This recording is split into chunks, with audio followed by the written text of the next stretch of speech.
I would say a non-literal view of how to read Genesis 1 and 2, that account of creation, is not a non-literal view of creation.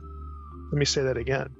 A non-literal reading of Genesis 1 and 2 is not a non-literal view of creation. We have to come to grips with that. We have to recognize it and understand it. So creation, how God did something, and the thing that he did, create, occurred in real time to me. It's a literal event. We're here. The world's here. Everything's here. So that's not non-literal, but how it's described in the Bible, again, is a different thing. What are Genesis 1 designed to do? They are literally talking about the construction of the cosmos in a 7-day Sabbath cycle. The next narrative literally talks about the creation of the cosmos as a garden being grown out of the land, and the chronologies are not the same. So then you have to say, what's the literal meaning of Genesis 1 and the Garden of Eden narrative next to each other? We understand that even though the Bible is written for us, it is not written to us. It's not in our language. That's why you need translators. And if it's not in our language, it's not in our culture, because language and culture are inseparable. So the Bible is written for us, but it's not written to us. We believe its message is for everyone, but we have to do some work to get to it. Welcome to another episode of Ring Them Bells, where we're rediscovering the Bible on its own terms. And we found the supernatural focus of the Bible has been suppressed, and we're bringing that out into the light so that we can see the good news about what Jesus has done for this world. As always, I just want to take a second and ask you to subscribe. It means so much for this channel for you to take a quick second. Please like, please share, please subscribe. It helps us so much get the good news out about what Jesus has done for this world.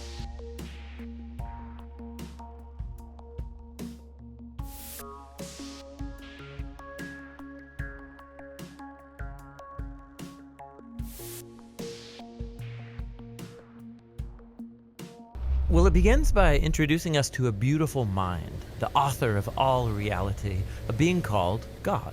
And he has the power to take the dark chaos of the uncreated world and bring about order and beauty and a garden full of life. And to crown this accomplishment, God appoints these creatures called humanity, Or in Hebrew, Adam. and they're made as God's image. Which means that they're commissioned to rule this beautiful world on God's behalf by harnessing all of its potential and creating even more beauty and order. This is a story about humans using their power to do meaningful, life-giving work. But the question is, how?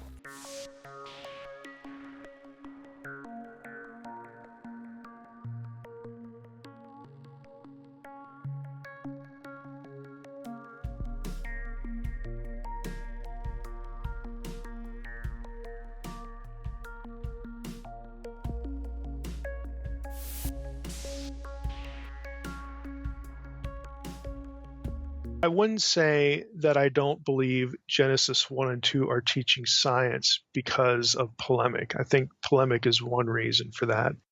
Basically, when the Old Testament or the New Testament makes non-scientific statements in other places, that tells me immediately that God didn't intend to give us science in these texts, because God, if that was his intention, that's what he would have accomplished, because God does know science pretty well.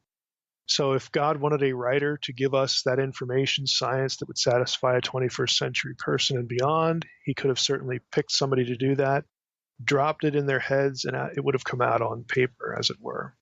That is not what we get. So that tells me that that isn't what God was up to. So it's a lot simpler than polemic for me. I would say in this whole thing about creation, what about these stories about watchers, supernatural beings and whatnot? One issue falls under the province of what is discoverable by human experience and human interaction, basically with our five senses and our experience of the natural world. So one of these things, namely the creation stuff, is testable and knowable and experienceable, if that's even a word, by virtue of our knowledge of the natural world, which we acquire through our five senses and our own discovery, because it's the world we live in. It's the natural world. The other issue, what goes on in the supernatural world, does not fall in that category. It can't, by definition. It's a different world. So you can have divine actions that occur in our world, And, we get stories to that effect. But when it comes to knowing, I should say, when it comes to parsing or working with, judging, assessing information about the divine world, we have no way to judge that. We don't, the tools of science by definition do not apply. They don't work. They're no good. When it comes to claims about creation, well, they're very good because that's what science is. We discover how the natural world ticks. Now, I'm going to leave that part of the discussion, right there. I would just add this for the sake of the podcast.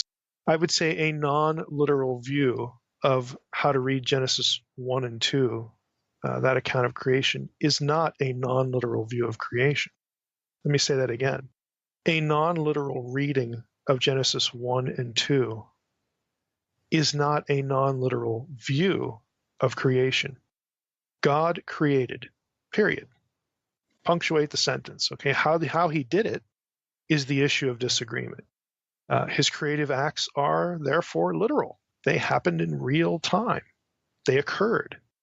The Genesis 1 and 2 description of those acts, again, is something different. That's describing God's creative act in a certain way, or in lots of different ways.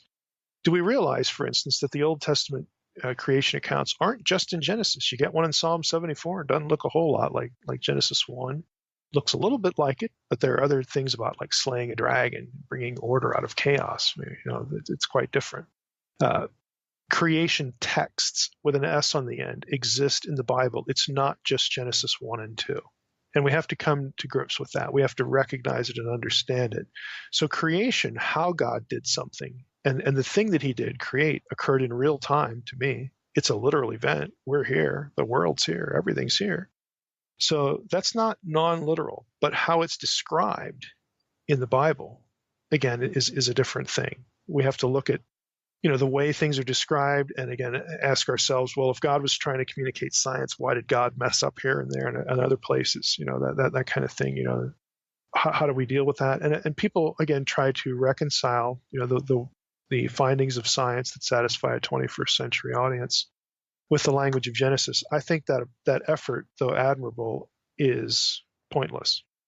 I think if God wanted to give us that information, we wouldn't have had to guess and make passages stand on their head to get there. I think it would have been much clearer. But frankly, this is the wisdom of God. I would argue that God prompted the writer to inform readers that he was the creator, which is a literal truth. The means to that end, how the writer conveyed the reality of God's creative work, shouldn't be conflated with the end itself, the fact of creation. God let the writers write according to their knowledge, using whatever literary devices or techniques that their readers would understand. Why did he do that? Well, because God wanted the original readers to grasp the truth of who the creator was. We undermine that, being modern people undermine that, and we make the Bible vulnerable to criticism when we impose modern questions and modern science on Genesis 1 and 2. We set the Bible up for a fall, to be blunt about it. We make the text contain thoughts that the writer, the original writer, and the original readers would never have had in their heads. We change the enterprise because we think we have to protect Genesis 1 and 2 from science. Why is it wise for God to not prompt the biblical writers to try to make scientific statements in Genesis 1 and 2? Because if God prompted someone today to write Genesis 1 and 2, 1,000 years from now, people would be looking at what the person today wrote, and they'd snicker at it. They'd say, can you believe that they believed this stuff back 1,000 years ago? Boy, this is really bad science. We know so much more now, and this just isn't accurate. If the enterprise is not to produce science content from the beginning, if it's just designed to teach us about who we are, who created us, who created everything, if that's the goal, you don't need to be talking science. And it's very wise, because when you don't talk science in Genesis 1 and 2, you produce something that transcends science. You produce something that is not subject to criticism today or 1,000 years from now. Because to defeat that enterprise, you would have to prove that there is no creator, that creation never happened. That's the only way you can overturn and undermine, do away with Genesis 1 and 2. You have to show that there really was spontaneous generation of matter. There really was no Big Bang. There really was no beginning. It just always was here. There is no need for a creator. You have to dispense with the need for a creator, and you have to dispense with a creation event. That's the only way you can actually undermine Genesis 1 and 2. But if you want to, argue that, well, it actually teaches us science, you set it up for criticism. You make it vulnerable. If you divorce it from science talk, it is not subject to those criticisms. It transcends science. That's why I think God was very wise to just essentially prompt the original writers, look, here's what we want to do. We want to make sure that anybody who reads this knows who the true God is, who the creator God is. It's me. It's not some flunky. It's not some, one of these gods of Egypt. It's not one of these gods from the Sumerians or the Mesopotamians. We want to know who the true God is. We want credit for the existence of humanity, the existence of everything. And that means that God is Lord over those things, which means those things are accountable to their creator. And God has a specific reason for creating them. He has a destiny in mind. We want those thoughts communicated. And you, poor piddly person living in the second millennium BC, you are perfectly capable of communicating those ideas. Now go get that done and use whatever language you have at your disposal, whatever knowledge that's rattling around in your pointed little head. However you're able to communicate those ideas so that your readers understand them. Go get it done. He doesn't say, now, hold still because I'm going to dump, Einstein's theory of relativity and then, add some quantum stuff in there that will make Einstein uncomfortable. And then we're going to add this, that, and the other things so that people reading this 10,000 years from now will think it's good science. That's just ridiculous. Okay, it's not what we see in the text. It just isn't. And I think God was very wise to do it the way he did it. So creation is literal for me. How it gets communicated is a different story, and how the writers tell the story, they want to accomplish certain things, and one of them is polemic. There are other reasons, but one of them is polemic. But one question is, if you take Genesis in a non-literal fashion, especially the creation stories, why take anything in the Bible literally, like, say, the Gospels? Do you take the Gospels literally? I want to say that the word literal is confusing. The word literal, like the word metaphorical, is actually a word which refers to the way that words refer to things.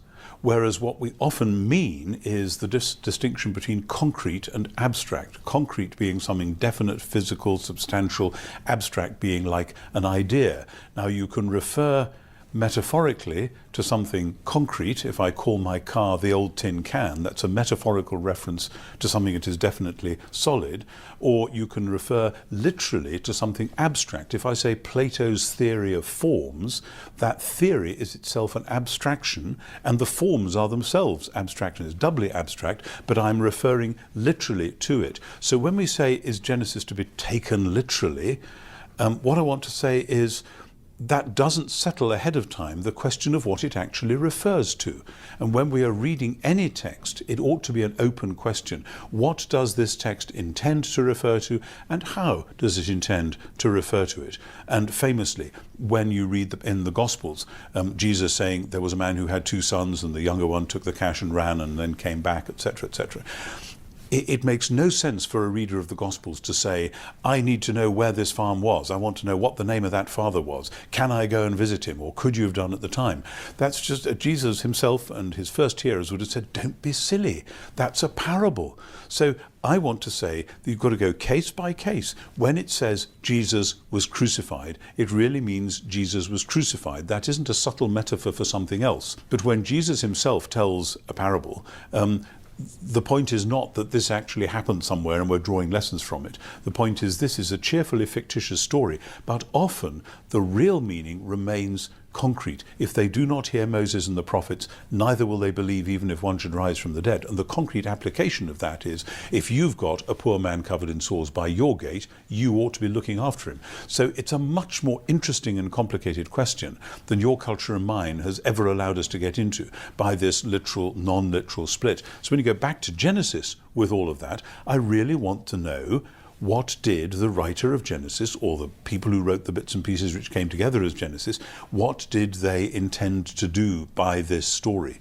And as we know from various people, telling a story about somebody who constructs something in 6 days, it's a temple story. It's about God making a place for himself to dwell. And this is heaven and earth. And what you do with that is, the last thing is you put an image of the God into this temple. And suddenly, Genesis 1, instead of it being, were there 6 days, or were there 5, or were there 7, or were there 24 hours, it's actually about God making heavens and the earth as the place where he wants to dwell, and putting humans into that construct as a way of both reflecting his own love into the world and drawing out the praise and glory from the world back to himself. And that's the literal meaning of Genesis. And the question of the formal structure has to sit around that as best it can.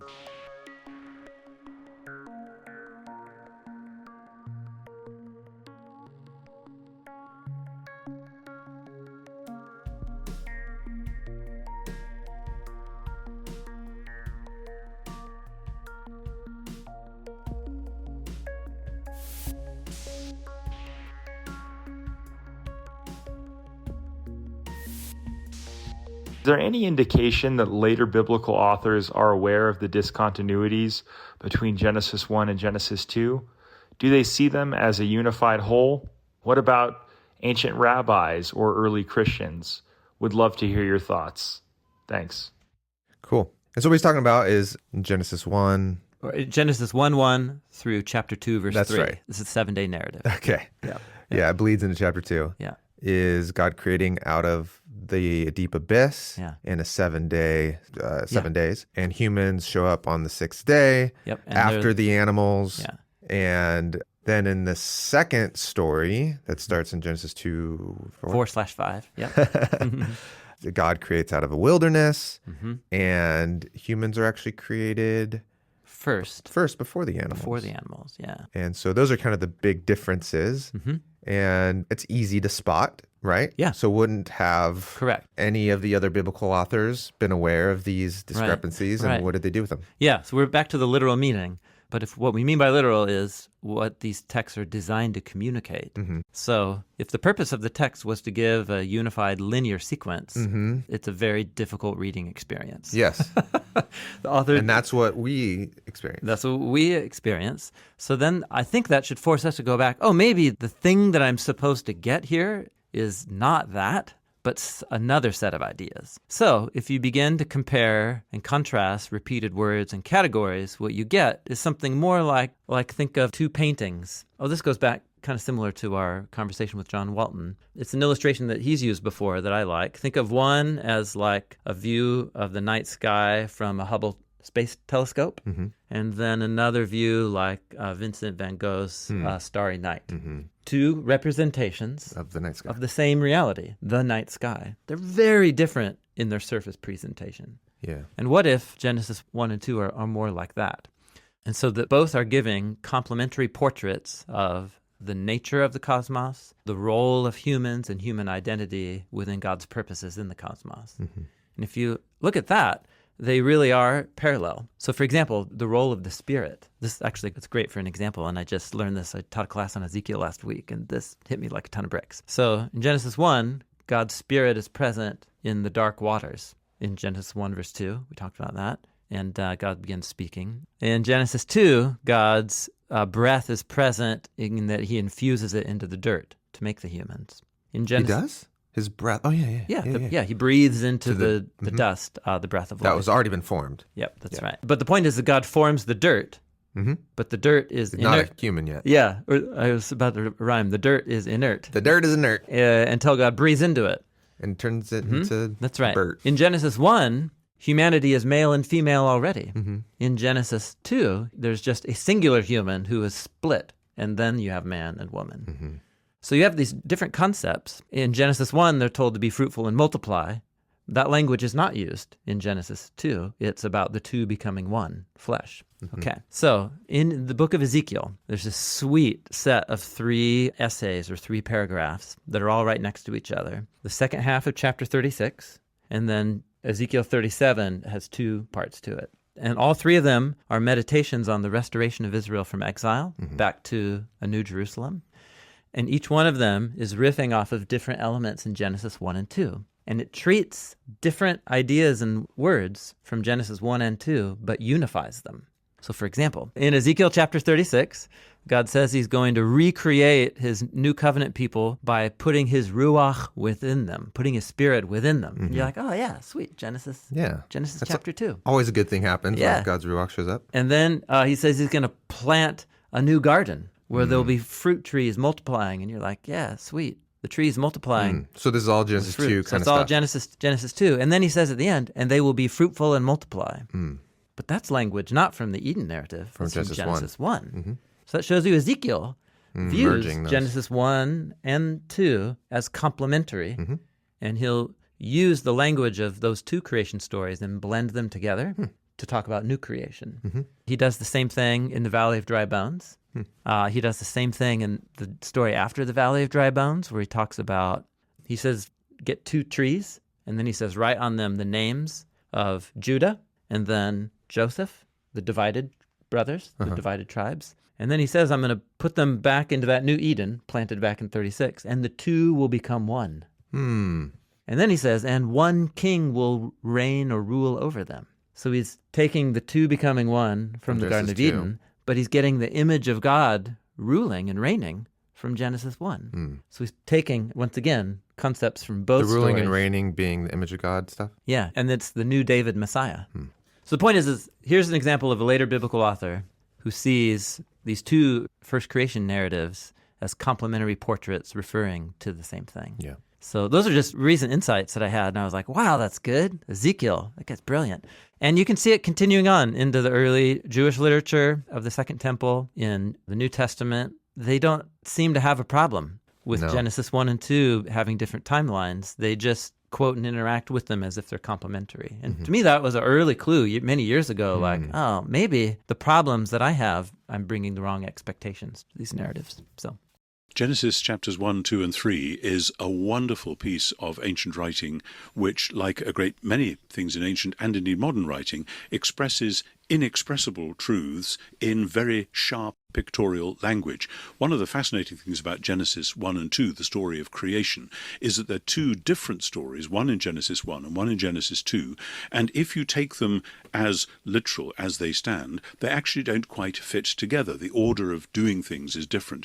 Now, it looks as though, and I think many ancient Jews reading the texts understood this if anything, better than we do. It looks as though they are like 2 signposts, both pointing to a third reality, which we can't see because it's inexpressible and unknowable, but they are true signposts. But as when you see a signpost by the road with a symbol for a castle or whatever it is, when you get there, it doesn't look exactly like the symbol. Nevertheless, the symbol is a true symbol. So these are both true ways of saying something which we don't have other good language for. And the Bible often does that, and that's great. Jesus in his parables was doing that often enough.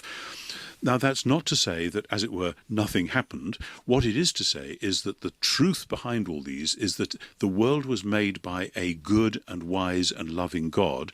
It was made ultimately with humans not only as its focus, but as the means by which it was going to be run. God wanted his human creatures to be in charge of his world on his behalf, and that what then happens in Genesis 3, when it all goes horribly wrong and they do the wrong thing, is not just that they're in trouble, but God's purposes for the world are out of kilter. And so the whole story from there is not about, can we take this as literally true, and was it 6 days, or what was it?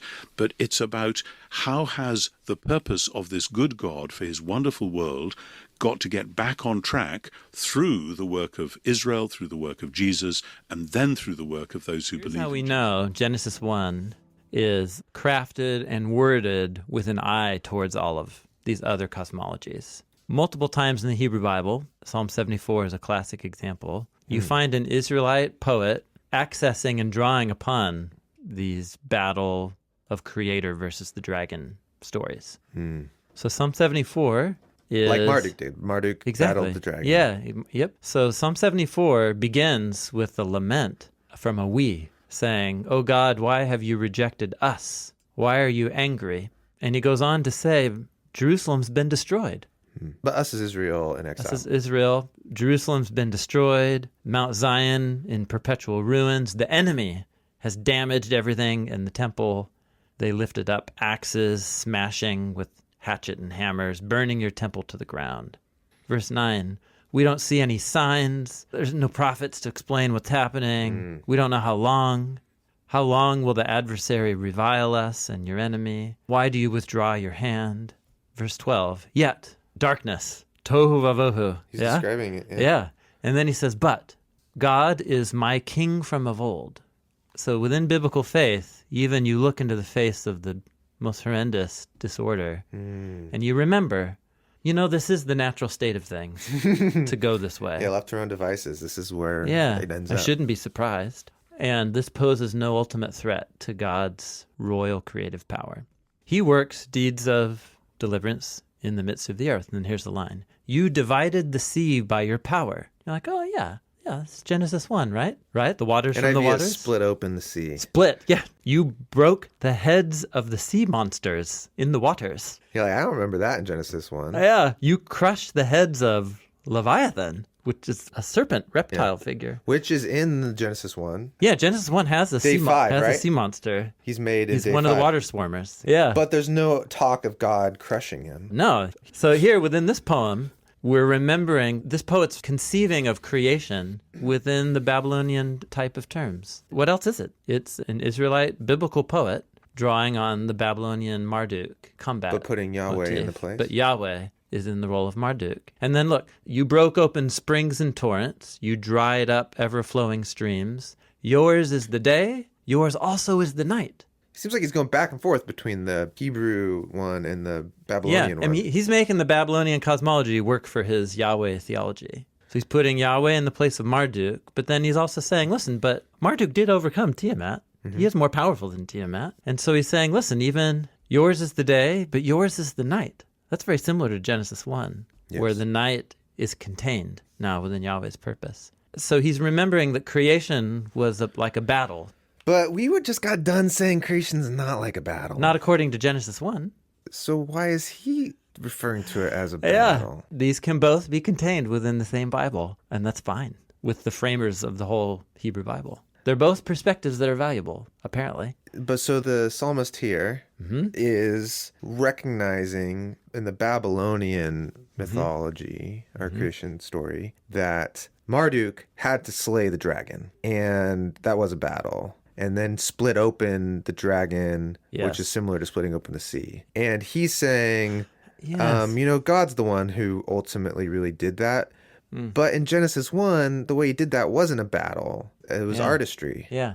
Actually, you know what? Whatever I said a few minutes ago, I think I want to nuance. Okay. This is just occurring to me right now. It's very helpful. I think even here in Psalm 74, we're getting the core claims of Genesis 1 still worked out even here. In the Marduk story, in the Babylonian cosmology, I mean, things could really fall apart if Tiamat gets her way. I mean, she's got her horde of armies of scorpion men, and I mean, it's terrible. It's so horrendous. And Marduk's like, if he doesn't step in, and Genesis 1 comes along, and it's just like, nope, not only are the waters not ultimately a threat to God, they're a threat to creation in terms of nothingness, but they're not a threat to God. And he contains the darkness and puts a cap on the abyss, and it makes it serve his purpose. There's something similar here, I think, where he's saying, listen, Jerusalem just got destroyed by the Babylonians. Right.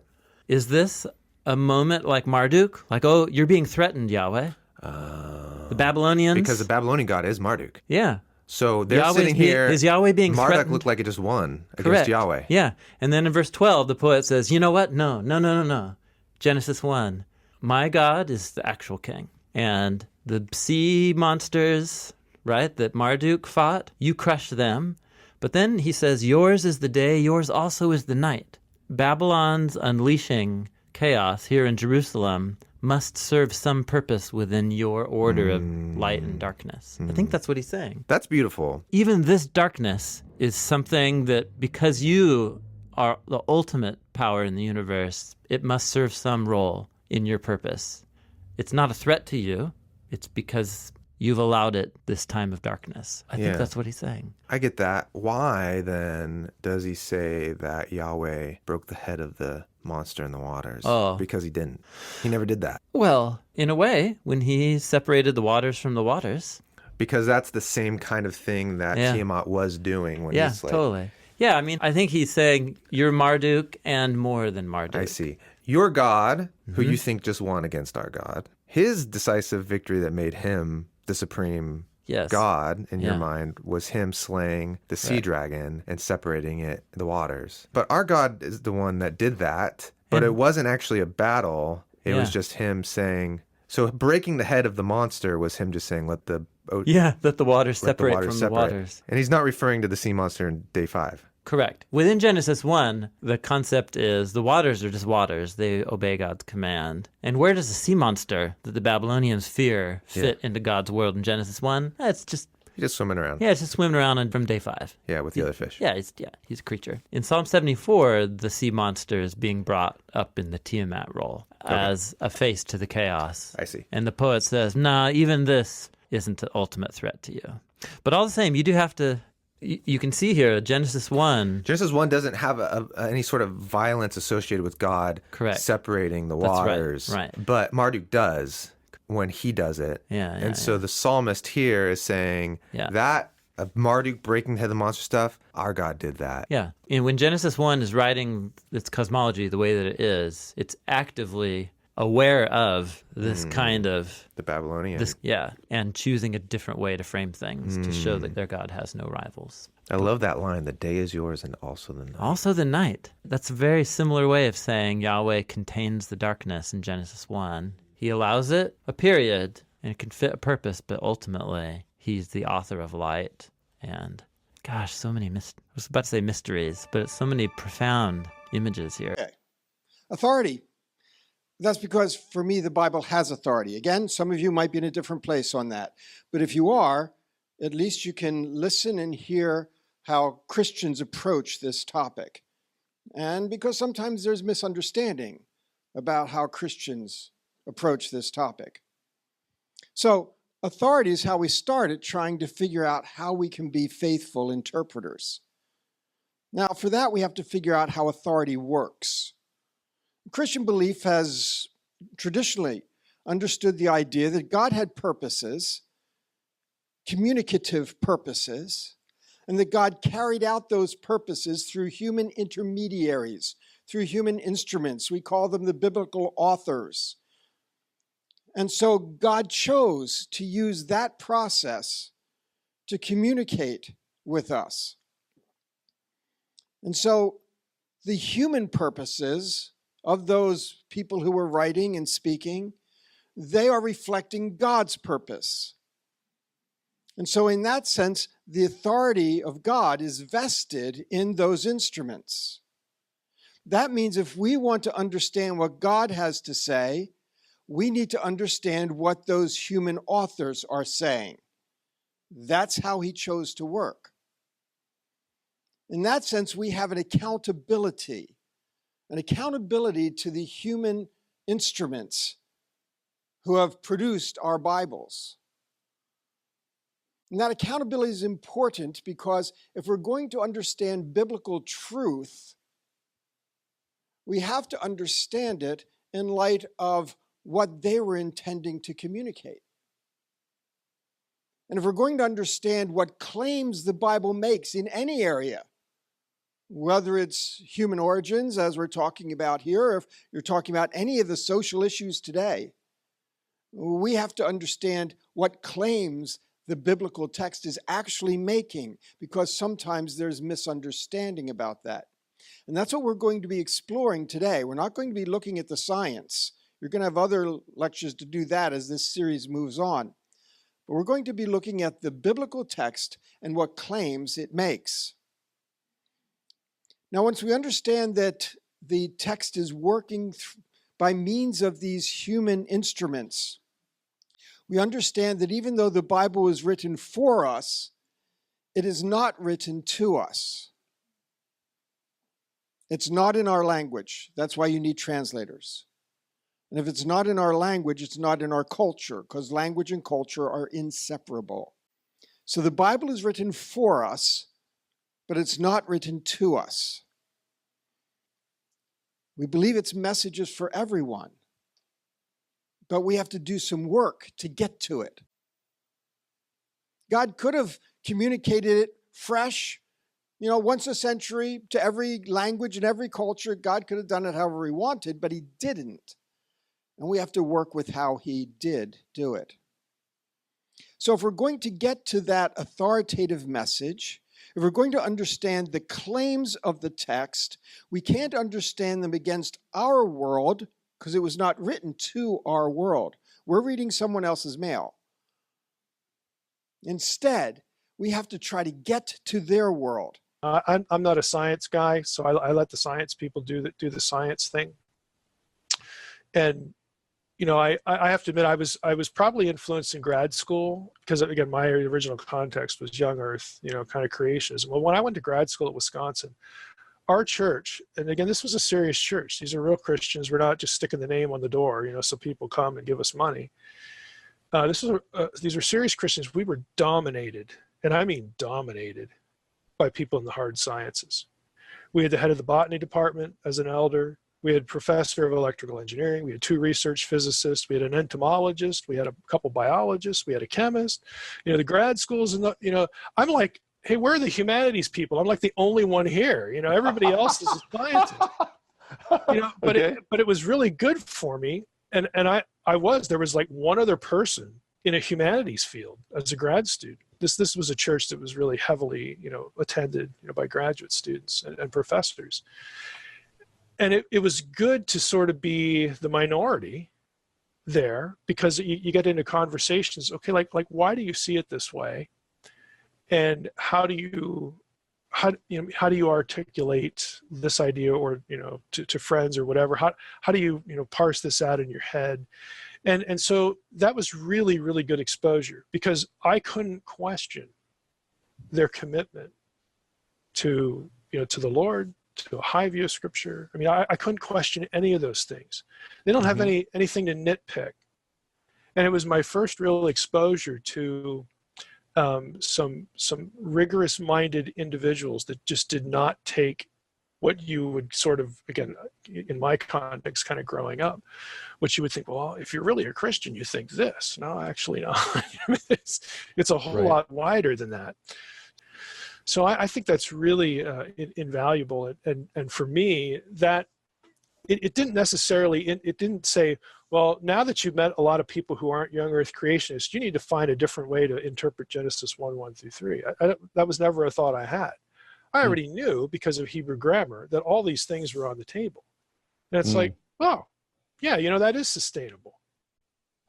That might be the best way to think about it, because if God's, the ultimate origin of both things, what we call in theology special revelation and general revelation, and he's not a schizophrenic, these things should probably align.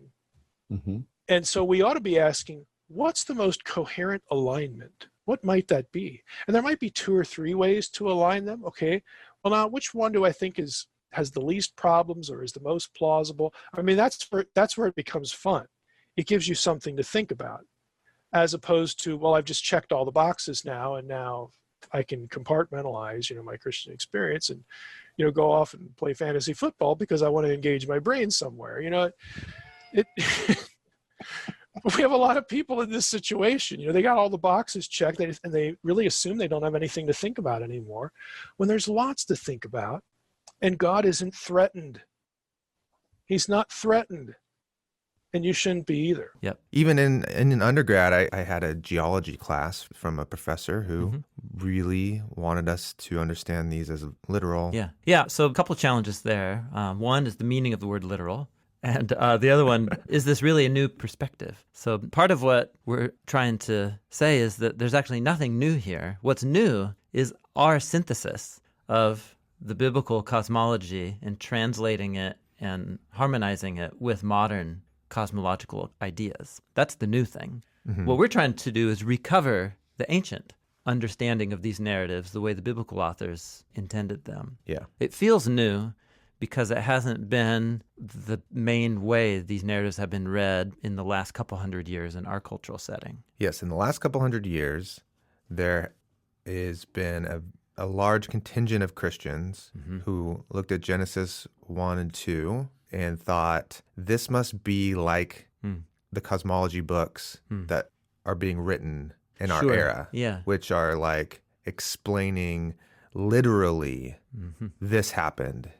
And by literal, like in space-time, this explosion happened and then caused this atom to form, which then did this, and then suns formed like that. Like literally happened in a modern cosmology. Yeah. Well, yes, I think we need even a bigger frame to talk about it. Okay. So before really the era, I mean, this has happened in major cosmology revolutions, like in the Copernican revolution or the development of telescopes and Galileo. And, I think actually we're on the spinning rock around the sun, not vice versa. Right. So there were those. But with the advent, especially of the modern sciences, geology, paleontology, physics, and so on, and then certainly biology, there began to open this window of information coming in from these fields of a deep, deep sense of time and history that reached way beyond what anyone had ever imagined. Up till that point in history, Christians and Jews reading the Bible, for them, the literal meaning, it was the way the world was imagined to be. So the way the biblical story described history was the way it was, and there was no other alternate narrative to challenge it. Right. But with the growing narrative coming out of these scientific disciplines, there became this alternate narrative that was very difficult to square. This deep sense of time of hundreds, of thousands, and millions because of years. Genesis 1 does not take that into account. 7 days and you're there. Yeah, 7 days. 7 days and humans show up. Or do 6 days and humans show up. The genealogies backwards from Genesis, and you're 5,000 years ago. In the, or 6,000 years ago. James Bishop Usher did the kind of definitive math on that one. And so then you have this tension between, well, wait, which is real? Or what is the literal? Which one's right? Which one's right? And so the literal meaning came to be identified with a harmonization. Well, what if we take the data from these sciences, and because it doesn't correspond to what the biblical chronology or whatever seems to be saying, what the literal meaning is to fuse the cosmology, the material realities we are learning about from the sciences, but to fuse it with the biblical chronology. And then that becomes the literal face value meaning. Okay. And so I think the trick is that the word literal started being disconnected from what the biblical authors meant, because the biblical authors had no concept of like photons. No. Or geological ages. And but if you were talking to a biblical author and you would say, here's what I mean by literal. What happened in space-time yesterday? Versus what did yesterday mean to you? Sure. Right? Yeah, sure. To me, the distinction between those two things really mattered. Yeah. Maybe they don't as much to you in the way you're going to tell a story, but they mean so to me. Yeah, that's right. And then in that case, and they're like, oh, okay, I get it. I get what you mean by literal. Yeah. Yeah, and so I think the point is that the word literal, a literal interpretation of the Bible, came to be identified with a fusion or a harmonization between the biblical words and these more modern categories from geology and time and so on. And so we create this new thing that's never been before that has been identified with the literal meaning of Genesis 1 and 2, but it's really rather novel to the last few centuries. If you read Augustine of Hippos, one of the most influential Christian thinkers of all time, living in the 300s in northern Africa, he wrote a whole work called The Literal Interpretation of Genesis 1 and 2.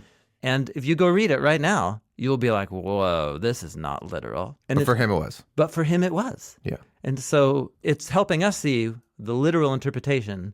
What we mean by that in our American context right now is itself a novel entity in the history of interpretation. So, you're talking about the synthesis. Some people think the literal means don't try to synthesize at all. Yeah. Just what does the Bible say? Yeah, that's right. And specifically, what did the biblical authors intend to mean? And so once we do that, we say, well, okay, what words did they use to express what they mean? Oh, what did they mean by those words? And now we're to the earlier questions of the meanings of words are always connected to worldview and bigger cultural concepts. And so I think the challenge here's what at least I've experienced in pastoral settings, is that, well, okay, so if the cosmos being created in Genesis 1 has 3 levels, and there's waters up there, and they're still up there, like they weren't just up there before the flood, like Psalm 104 and Psalm 148, right. They're up there right now. Yes.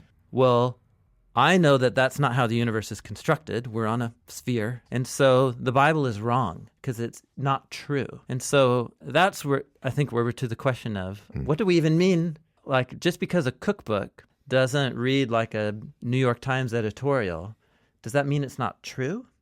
No, what it means is that's not its purpose. Yeah. So in biblical Hebrew, the word true means trustworthy or faithful, meaning it does what that's a different word than literal. Designed to do. It is, but in our context, something being literal and something being true have become interchangeable ideas. In the sciences. What do you mean? Oh, in art, we don't mean that. Yeah, exactly. But in sciences, we do. And Genesis 1 to a modern is the Bible doing science. And I think that's the rub. And in history.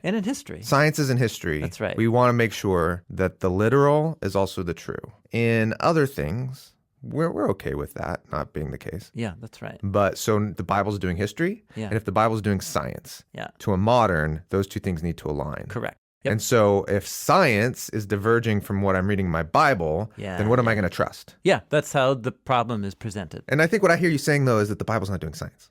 Yeah, when we take the language of the Bible, which originates from a different culture and time and from a people who had a different vision of the construction of the cosmos, and then we use those words and concepts for our modern concepts of what light is and the age of the universe, it's oranges and apples. Right. If those early narratives of Genesis aren't offering us what I would see on a video camera if I was there, or what a scientist would create, then they're not true, or they're not trustworthy. And so we got to back up and say, well, but what were those narratives designed to communicate and designed to do? So the way through the tension is to say, instead of asking the question, is this literal? Ask the question, is this trustworthy? Yeah. And then when you are asking the question of literal, what do you mean by that? And if your meaning doesn't align with what the Bible's doing, be comfortable with that. Yeah. I think where people get really itchy is, okay, but then Jesus was literal. Jesus literally lived. Yeah, totally. Did he literally rise from the dead? And that's important. It's super important. Right? It's actually like the foundation of a Paul seems to think that's really important. It's super important. Yeah, that's right. So at what point, if you start to get a little fuzzy on like, well, certain parts of the Bible are trustworthy even though they might not be literal in the way that you're forcing it to be literal, at what point does that break down? Yeah, again, so this is why I thought I would be able to talk about this in a more clear, concise way. The word literal, if we mean by the word literal what the author is designed this text to accomplish and communicate. Okay. Paul and the apostles, people who wrote the 4 Gospels, designed those narratives very clearly to make a claim that this man who was Israel's Messiah, God of Israel become human, was murdered and buried, and hundreds of people encountered him alive from the dead. It's fairly obvious that's what they mean. Yes. Their literal meaning. That's what they mean. Exactly. So what are Genesis 1 designed to do? They are literally talking about the construction of the cosmos in a 7-day Sabbath cycle. The next narrative literally talks about the creation of the cosmos as a garden being grown out of the land, and the chronologies are not the same. So then you have to say, what's the literal meaning of Genesis 1 and the Garden of Eden narrative next to each other? What did an author intend to communicate? And if what they intended to communicate was a claim about the physical, material processes and timelines through which reality came into existence, you've got some problems because there's different timelines. It seems like what the author was more concerned about was some other things. Yeah. And the literal meaning is those, and that's what the questions before were about. That's helpful. Thank you. And I think then the way through the tension too is the point then isn't to try to convince someone about any modern cosmology. No. Yeah. You know, whether or not you want to believe the Earth's 6,000 years old and appears older. Correct. Or you want to believe that the Earth is billions of years. or the universe is billions of years old. Yeah. We get to sidestep that conversation. Yes, and we get to say, what are these two chapters trying to say? That's right. Like, what's the points that they're trying to make? That's right. And it doesn't happen to be either of those things. Yeah, that's right. It's something else altogether. Something else altogether. Yeah, the literal meaning, that is the meaning intended by the ancient biblical authors, it stands independently of whatever someone's vision of the... It's a very uniting perspective, because you could go in and you can say like, hey, if you believe the earth is 6,000 years old and that's really important to you, that is totally fine. That's right. But let's not miss some really cool stuff happening in these right. chapters that seem really important to the authors. Yeah. And so the tension almost feels like, do we have to have an us versus them of like...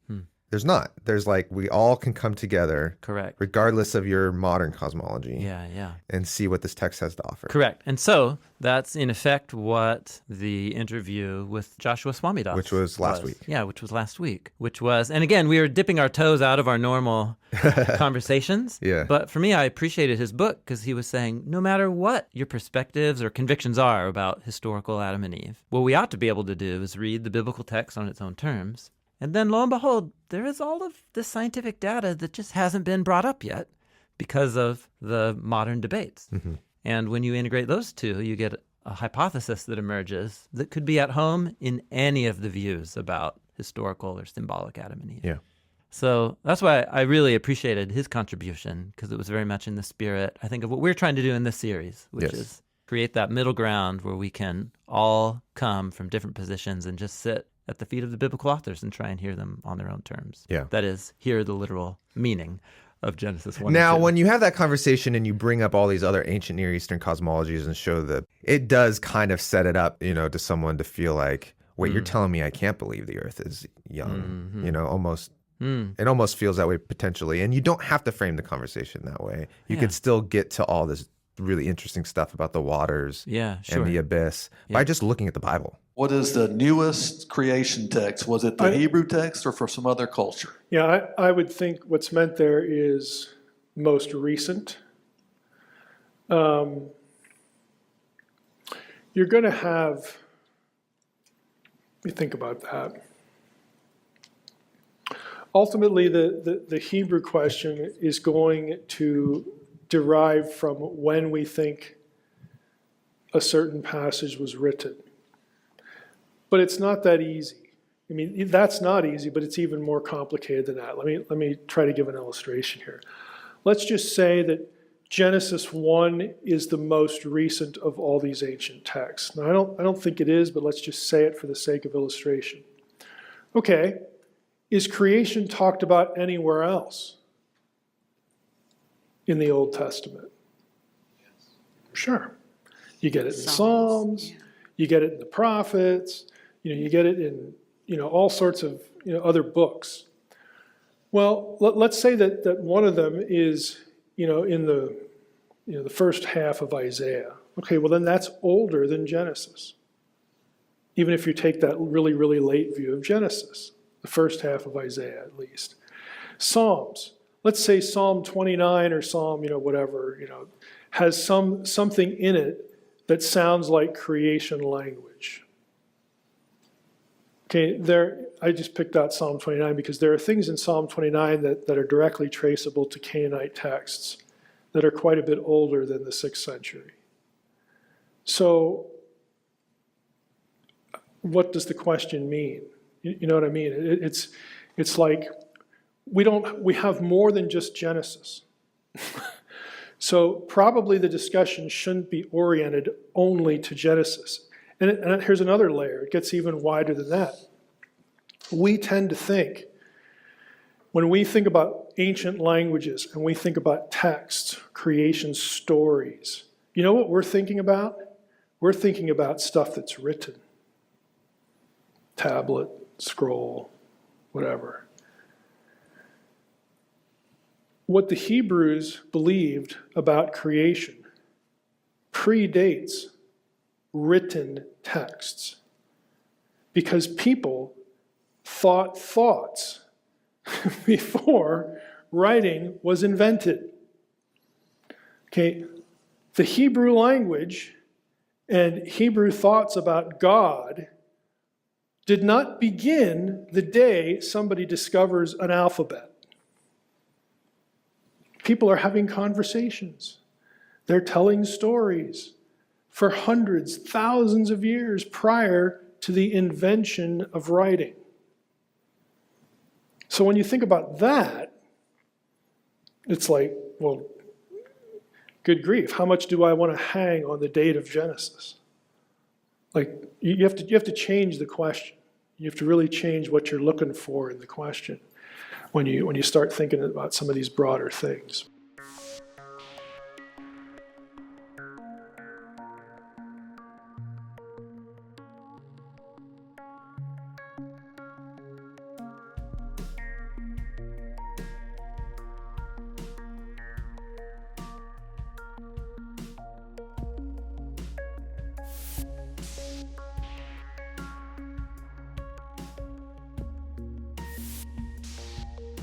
And a lot of people are wondering, like, where did dinosaurs fit in the story of the Bible? Yeah. We have this idea of the Jurassic era, or, all these big eras of human history of the earth. Yeah. And so in the Bible, you just get, like, there's the wild and waste. Yeah.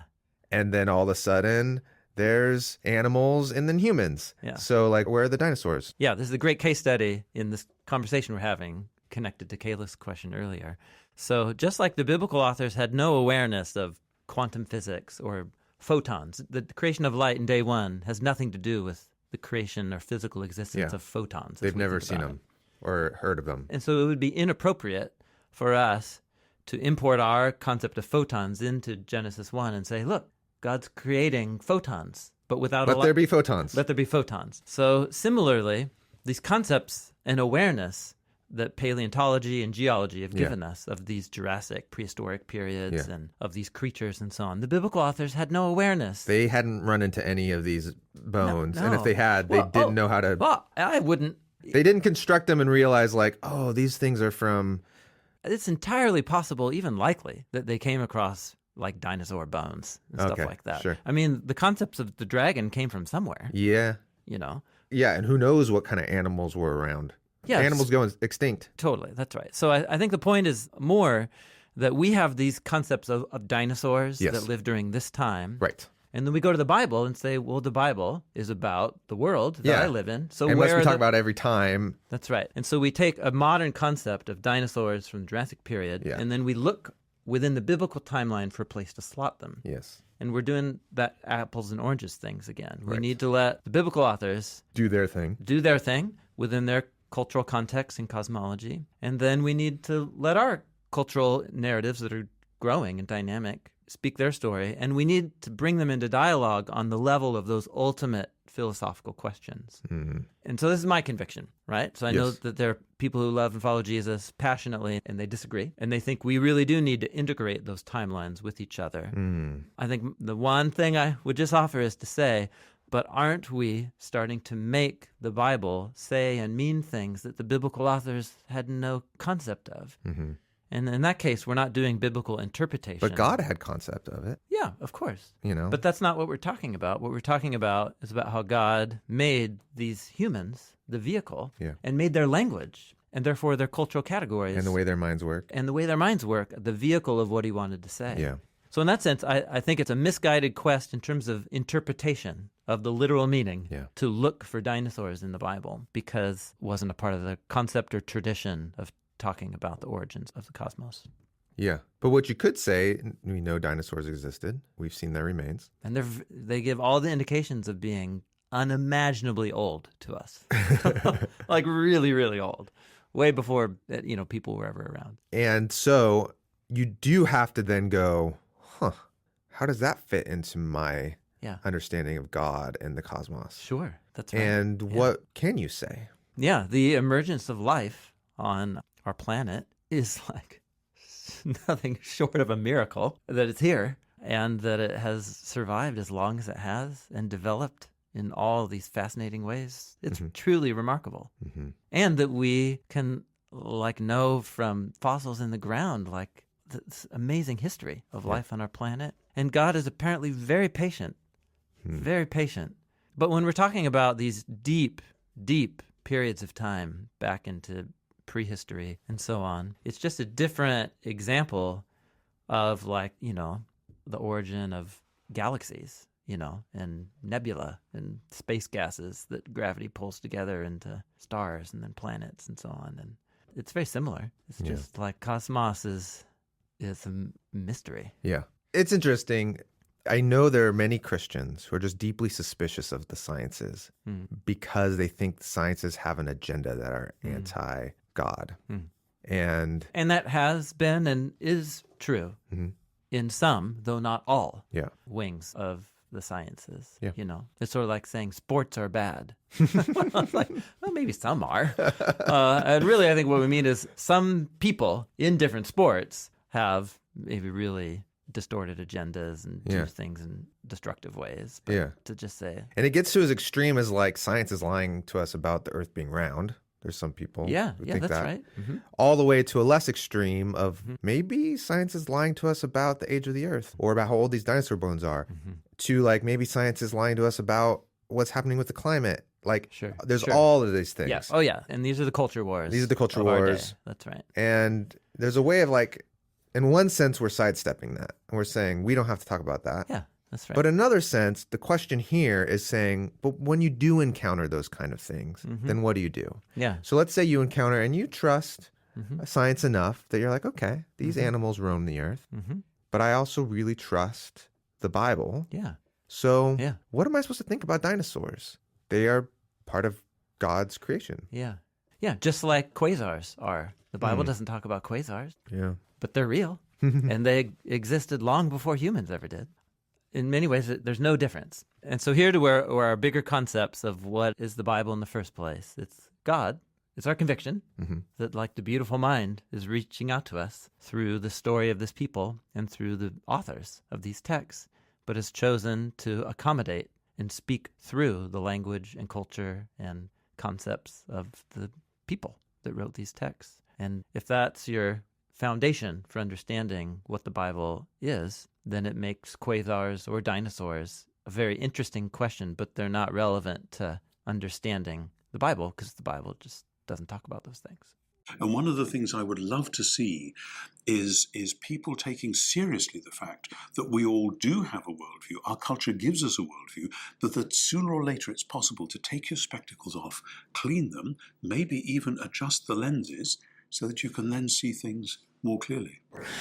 It's possible, for example, to think of ancient peoples as being somewhat horrified at how hyper-literalistically we might sometimes take their words. They may be more subtle and more sophisticated, dare I say, than we sometimes give them credit for.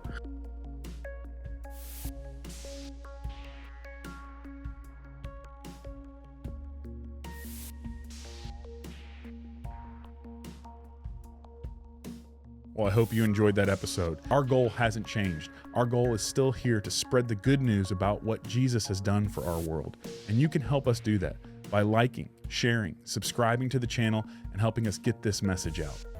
And so this, my ministry, my message, is the beginning of him losing ownership of the world. This is where it begins. What spiritual warfare is the growth of the kingdom of God, the Great Commission, and the diminishing of the other kingdom. And the way that's accomplished is telling truth. You speak truth to lies.